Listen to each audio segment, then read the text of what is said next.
So guys, I've got some terrible news for you today. Okay, you intermittent fasters are going to be furious with this. New research finding intermittent fasting may pose risks to your heart, the practice where people eat within an 8-hour window or less. Researchers finding it poses a significant risk of dying from cardiovascular disease. Having watched that video, from what they're saying, basically you should wake up at 4 a.m. in the morning, have your breakfast, maybe snack all through the night. Snack until you go to bed. Why not wake up in the middle of the night and have a little snack as well? Might speed up your metabolism. I'm obviously being a bit sarcastic there, okay? But this is what the mainstream media is spreading. Now, personally, I feel governments don't want you in shape. A healthy citizen is not good for the system, right? These big pharmaceutical places, they pretty much control the news, right? Nobody wants you in shape. You're basically fighting against the odds. How could intermittent fasting be bad for you? Anyone even believing that would be pretty stupid, right? So with intermittent fasting, firstly, I'm going to tell you the truth about it. So one, it's not a fat burning tool. What a lot of people use it for is for burning body fat. They think, yeah, I'm going to do intermittent fasting. It's going to help me burn body fat. Kind of does. I'll explain in a minute why, and throughout this video, you're going to understand what intermittent fasting is, if it can help you and should you do it. Two, people intermittent fast, like myself, not intentionally to intermittent fast. Intermittent fasting could be for 14 hours, 16, people do it for 18, even 20. Anything more than 16 for me is very pointless. I fast for 14 hours. Before 8 p.m. I have my sort of last meal, and I don't normally have my breakfast till about 10. I say breakfast, but breakfast is just a myth. You don't need breakfast. I'm gonna call it my first meal. All right, so I'll have my first meal about 10. Reason I do this, because I wake up at 5. You know, the kids wake up at sort of 6. I get an hour to myself, walk the dog, a little bit of peace. The reason why I fast for 14 hours, because one, I'm extremely busy in the mornings. The last thing I want to be doing is pissing around, making breakfast for myself, sitting there, eating it. I've got things to do. And in the morning, testosterone's high, cognitive performance is high as well. Focus is good. Obviously, drop the kids off at school, get home at 8 at my desk, and then I'll work for a good solid 2 hours to 90 minutes.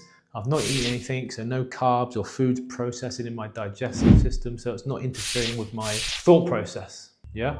That's why I intermittent fast, just because of that reason. Just because I don't want to be cooking in the morning. Now, another good reason for it is it's good for your digestive system. It's like a car, right? If you're going to rag the crap out of a car 12 hours a day, you're not going to stop. Keep driving. I intermittent fast for 14 hours, so I give my digestive system a rest, which is good for longevity, cognitive performance in the morning. Longevity is probably the best one for me. That's why I do it. And also, if you have your first meal at 10-ish, then you've got less chance of overeating. When I used to sort of compete in fitness competitions, I used to wake up at like 5 a.m.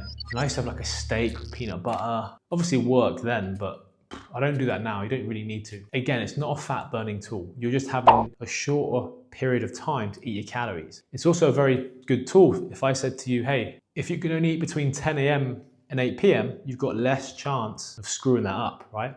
But if I said to you, cool, have a fucking meal at 5 a.m. or eat at 9 p.m., that window is longer. So if you consume something at 5 a.m., it then gives you the urge to eat again at 9 or 8, you get the munchies, you get stressed at work, you start eating again. So it just brings down the window for you to eat. It's not a fat burning tool. It's just good for discipline, build a bit of resilience, good structure. It's very good for time strapped guys like yourself, who's busy in the morning, get stuff done. And if you just want to have 3 meals, it's great.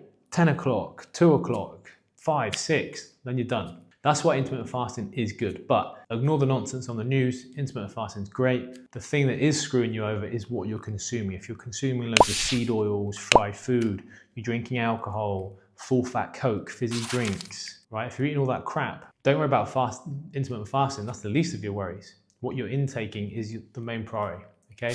If your metabolism, by the way, and your testosterone is not working, then you're never gonna get lean or lose weight, all right? So you need to fix your metabolism, you need to fix testosterone. If you feel that's become quite concerning for you, and it is slightly getting lower as you get to sort of maybe 40s, 50s, click down below, book in a health audit call with me or my team, and I'll give you some more information on our metabolism reset program, okay? Draw you out a roadmap from A to B, how we can boost testosterone naturally, improve your metabolism, and get lean within the next few months, all right? Appreciate it, guys.